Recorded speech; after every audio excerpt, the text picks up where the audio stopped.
What's up, guys? Doop boop doo. All right. Um. So, of course, I've been basing all my podcast off of Rainbow Six Siege operators, and right before I got on here, I just had this big epiphany. Is like, uh, Alex Sharfin on his billionaire code talks about the different stages of entrepreneurship, and one of those stages is an operator, and I can't remember exactly where it is right now, right this second, but it's on up there. And to be an operator means to be a successful entrepreneur.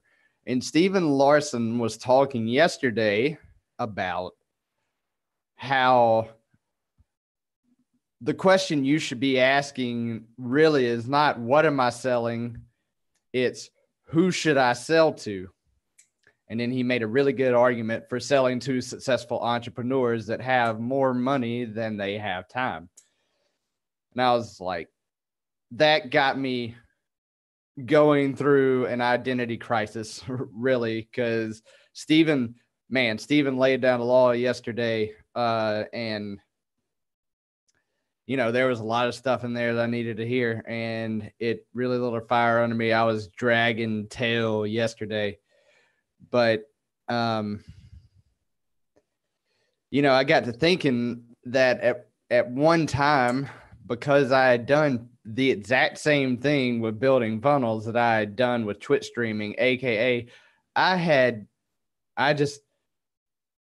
I built so many freaking funnels and never launched them. And for a very long time, I viewed that as a failure instead of a learning experience. And I associated so much pain to building funnels and computer work in general. And I always have associated a lot of pain to working on the computer and working around technology.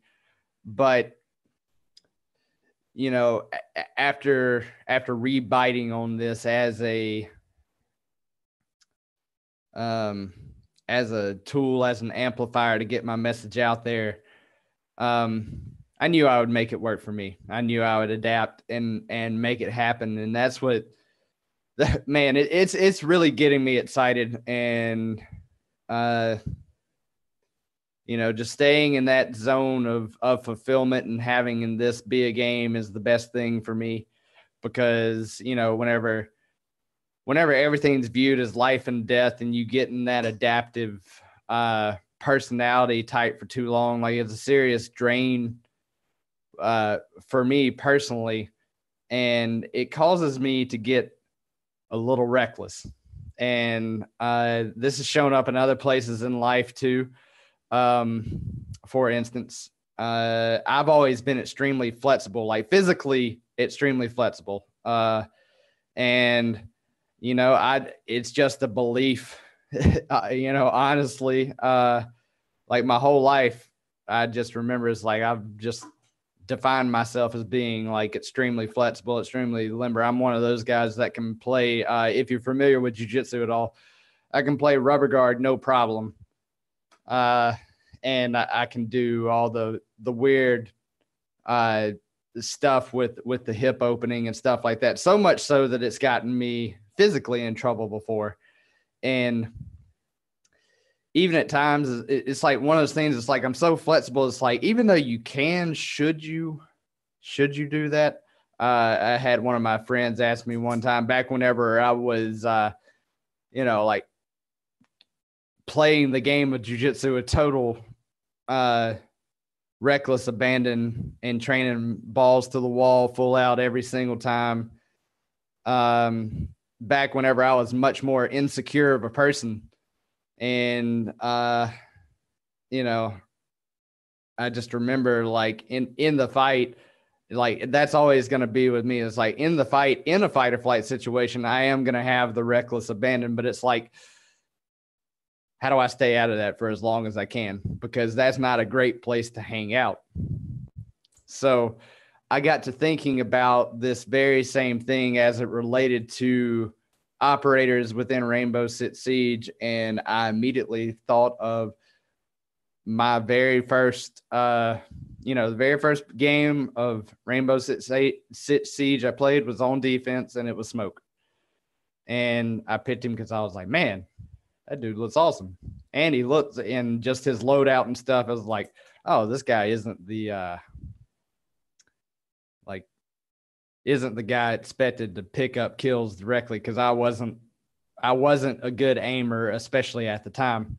I've worked on it since, but there's a special connection with Smoke, and that's what this podcast is all about. Because, again, like just tying the jiu-jitsu to Rainbow Six Siege as well, which ties it into marketing, like that play style and just accepting the personality. Anyway, I'm not going to get into it too much. I want to first, before I actually start the podcast, watch Smoke's video, which I don't even have Rainbow Six Siege pulled up yet, so I'm going to have to vamp on some more time right here.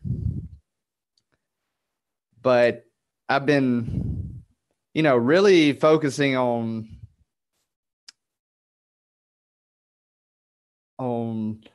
understanding why people do the things that they do. And the short answer to that is they're trying to meet a need, constructively, destructively, or neutral. Instead of, Tony Robbins talks about whenever you start thinking about people's actions as attempts to meet their needs instead of like what it is they actually do, is like that's when your life changes. That's when your level of understanding changes. And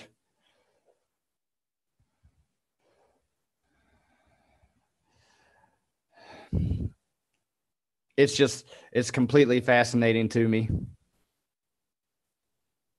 I just thought about something. I haven't even been checking to see if the audio has been coming through or not whenever I've been playing these videos. So there may be 2 behind the scenes podcasts out there so far that I haven't actually had sound on the operator videos. So let me see. I kind of assumed whenever I shared my screen that it would happen, but let's share computer sound. I bet it hasn't this whole time. Actually, I might be wrong. 1 second. Share. Let's not share computer sound. Let's share Rainbow Six. Trying again. Hey, you're seeing me kind of get it together live here. That's why we are behind the scenes. Let's see what happens. All right, maybe. I don't know. Anyway, here we go.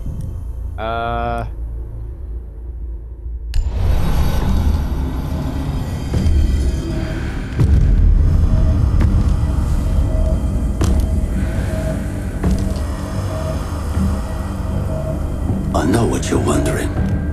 What's in the canister? I could tell you, but then I'd have to kill you. I'm only mucking about. Relax.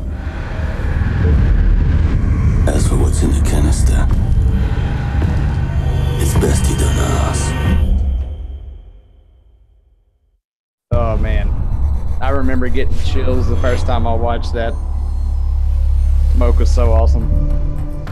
I'm actually going to take him out of his World War I uni right quick and put him back into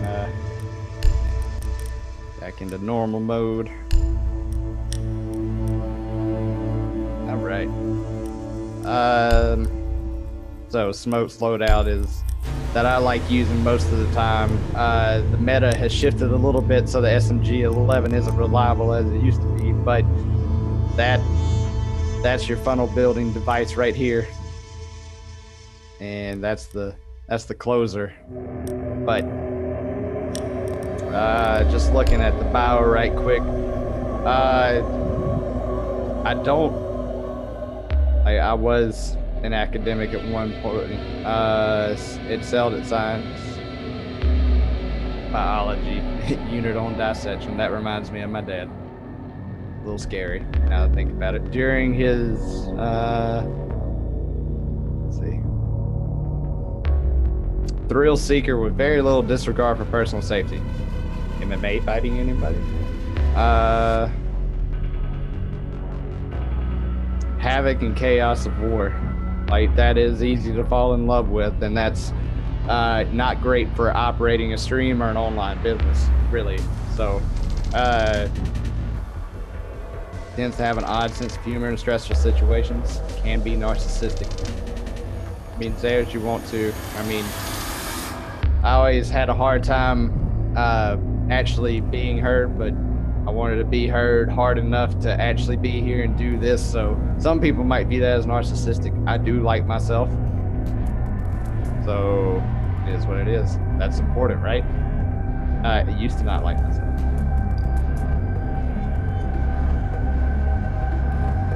And boxing. Lots in common with smoke. So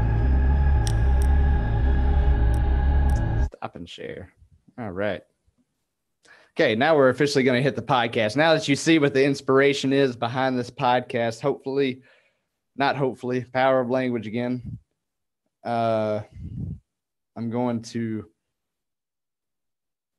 demonstrate how I'm going to use smoke as my metaphor for today's message. You know, as you're telling these stories, you're speaking in parables, and I'm nerdy and I love Rainbow Six Siege and jiu-jitsu and MMA and online marketing. That's kind of it. I'm kind of boring, except when I'm not. So here we go. 3, 2, 1.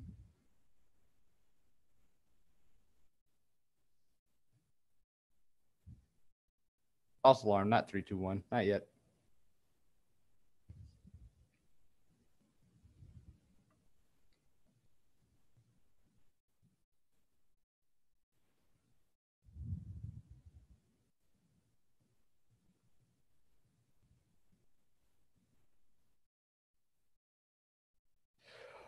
What's up, guys? Marty here, and you might be thinking, or I know what you're wondering.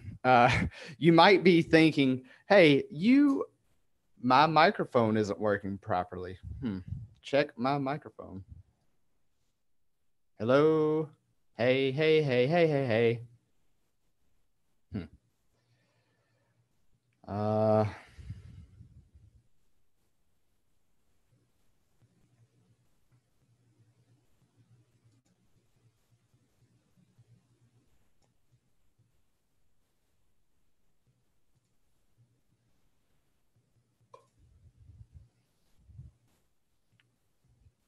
Okay. Zoom can't detect the sound from your microphone. Let me plug and re-plug it back in. The joy of live. Is anybody on here? What's up? If you are,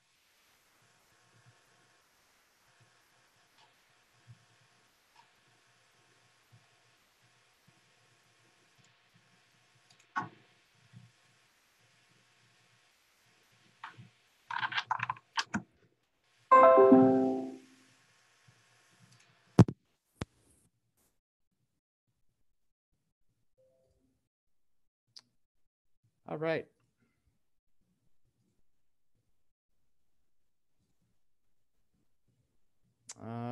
Hey, that's me looking at me. Lord have mercy. I'll get it together in a second, guys. Technical difficulties. Isn't that fun? Okay. I suppose, I mean, I'm seeing that go up. So here we go. 3, 2, 1.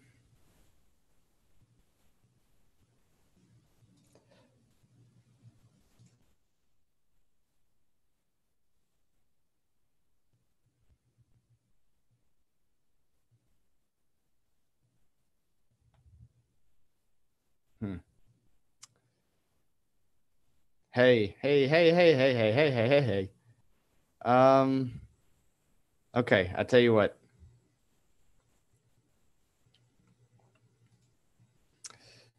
We're going today. Actually, I might can. Oh, let's try this other mic.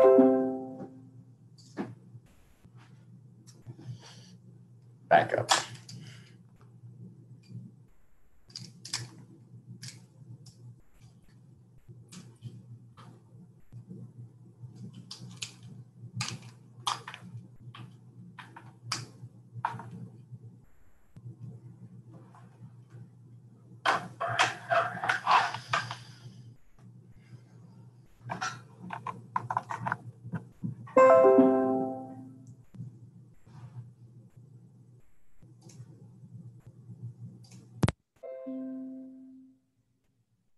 Hello, hello, hello, hello, hello.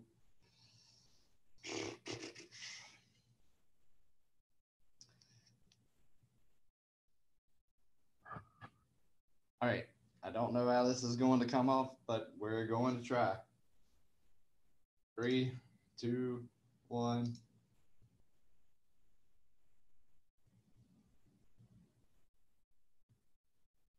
All right.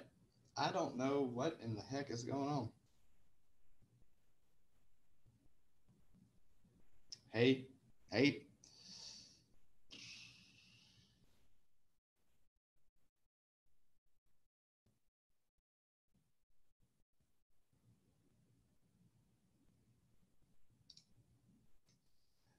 All right. Well,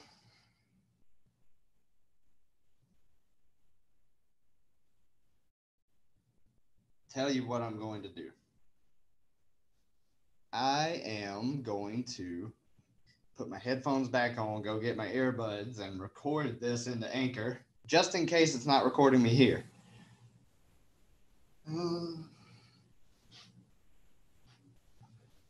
Be right back.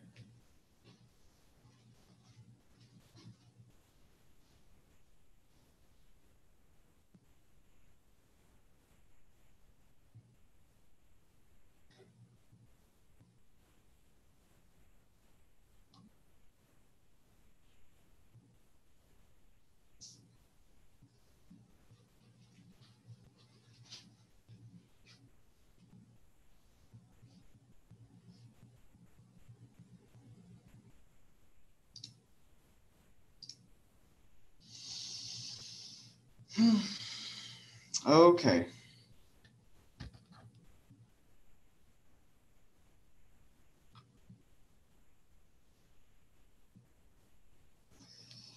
Complexity is the enemy of execution, my friends. So,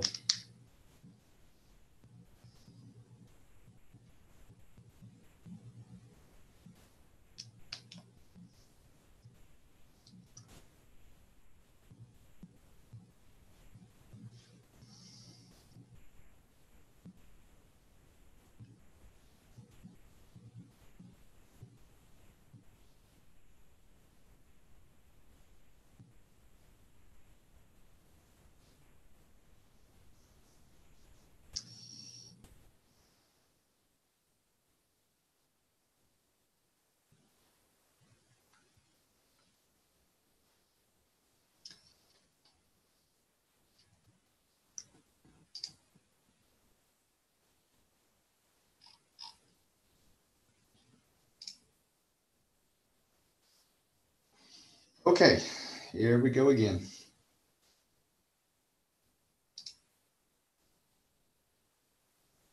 Three, two, one.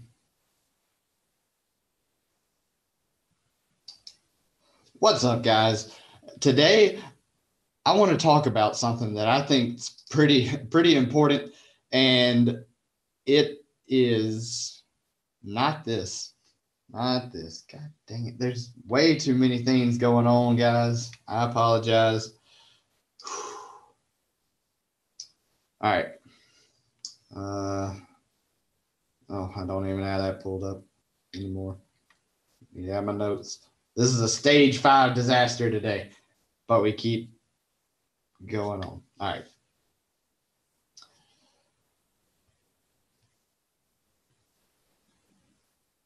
Three, two, one.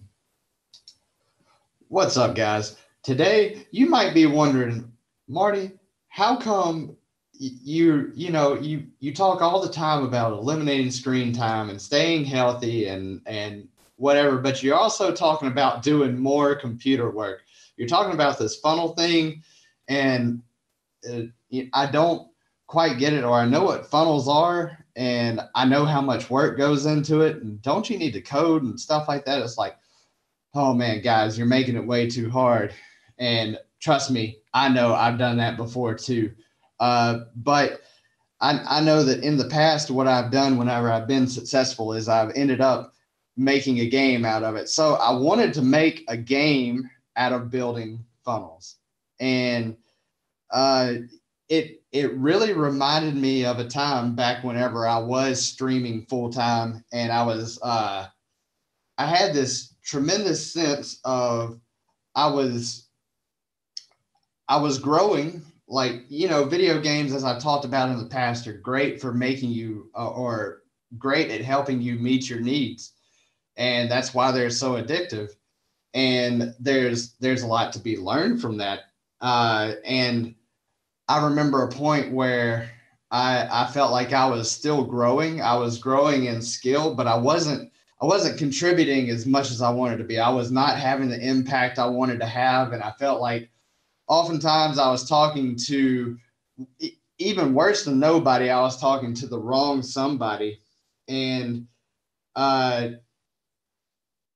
in this process too, that made me kind of shell up a little bit more. And that kind of got me to thinking, it's like, well, I was building some bad funnels back then. And it's like, what do you mean a bad funnel? It's like, well, I thought about in Rainbow Six Siege, it's like, what is a bad funnel? Well, whenever I know I did this, whenever you first start playing the game, like I've been around since the beta of that game. And I remember our first inclination as a team, and myself too, was to like tight box yourself in. It's like reinforce all the walls and just sit and wait and let them come to us. It's like, that's a bad funnel. You just made it to where they could come straight in and know exactly where everybody is. It's like, you mean they're all in there?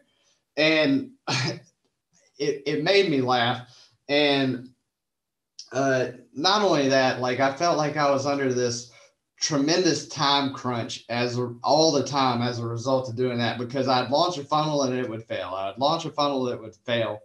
And it was for all these reasons that I didn't understand. And I always felt like I didn't have enough time. And I got to, again, thinking about how can I make this more fun? How can I make this a game for myself? But not only that, it was like, how can I help other people make this a game and make them realize where to direct their efforts and direct their focus. And, just thinking about myself writing down one of Russell Brunson's funnels is like, it always tickled me to death whenever he would say, you might be thinking, you might be thinking, you might be thinking it. And I remember the first time going down, I was like, oh my God, he's in my head. I was thinking that. It's like, no, it's just, you're in a funnel and he's got the short angle on you because he knows there's a good chance if you're here right now in this spot, then you're the right person. That's why it's important to know who you should be selling to. And I got to thinking about my first main ever in Rainbow Six Siege, and it was Smoke. And I identified with him a ton at first. And I got to thinking about how he builds funnels, because he's got this shotgun usually, and he's got the SMG-11, which is a machine pistol, rapid fire, and it goes everywhere, especially now since they nerfed it by increasing the recoil.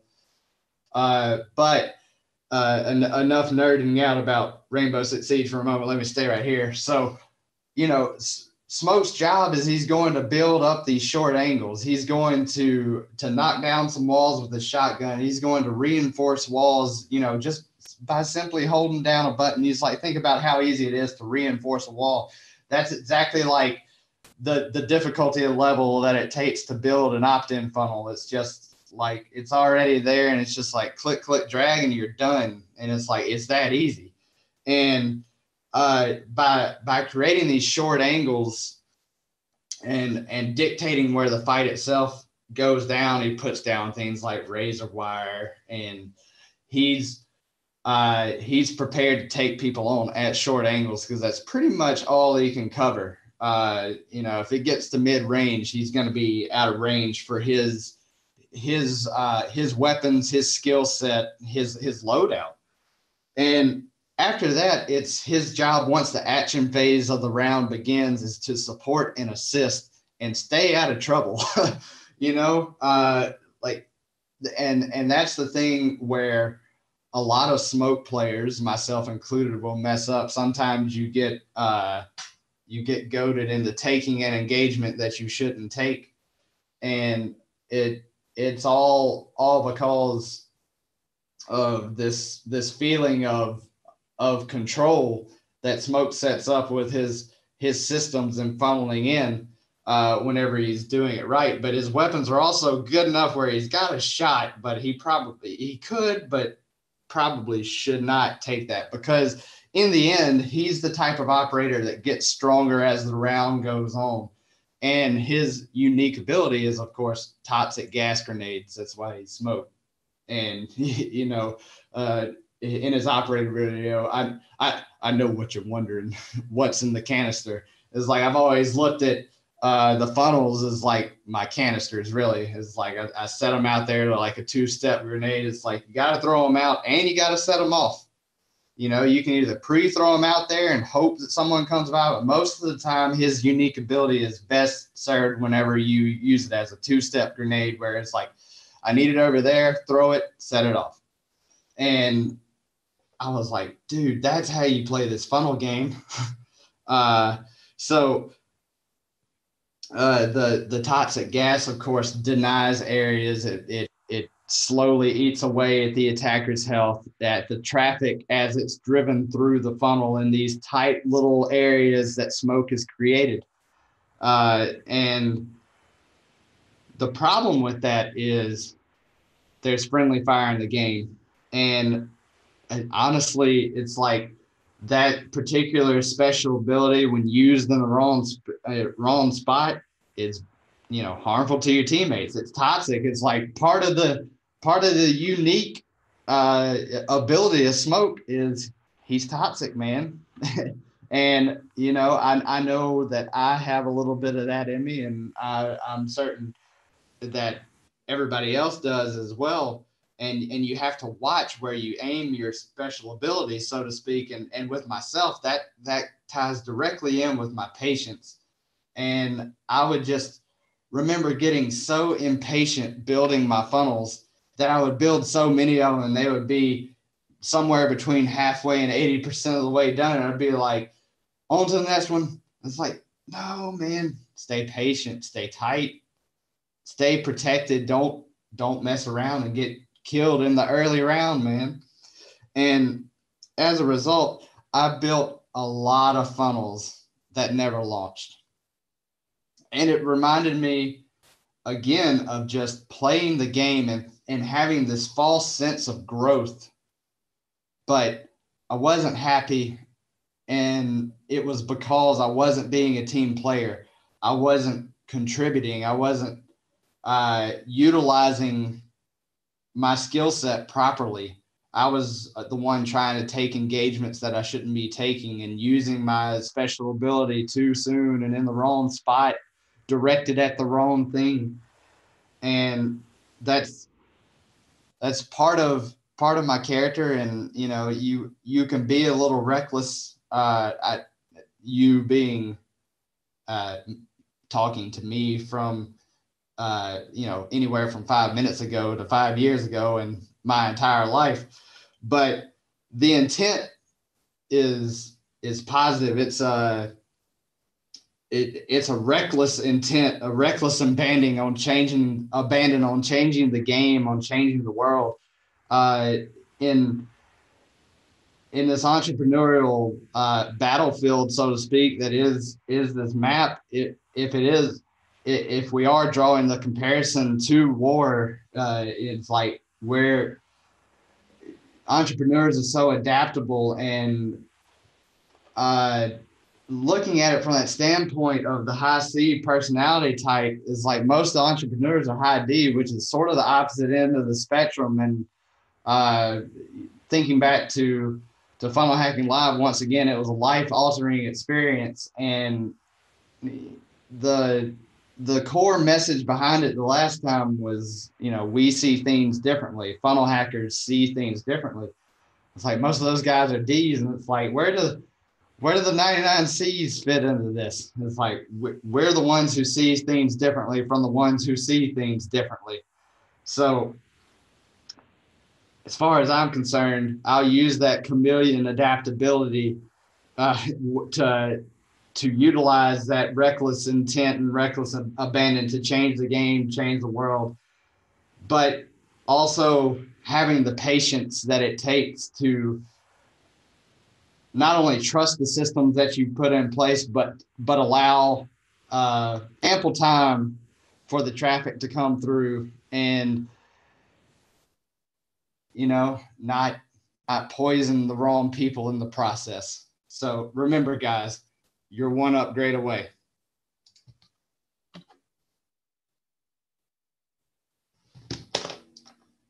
All right. So yeah, there we go. Podcast is done.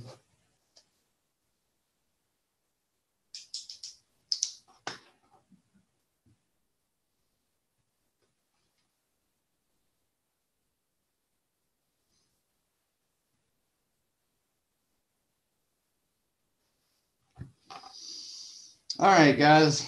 Tell you what I'm about to do. I'm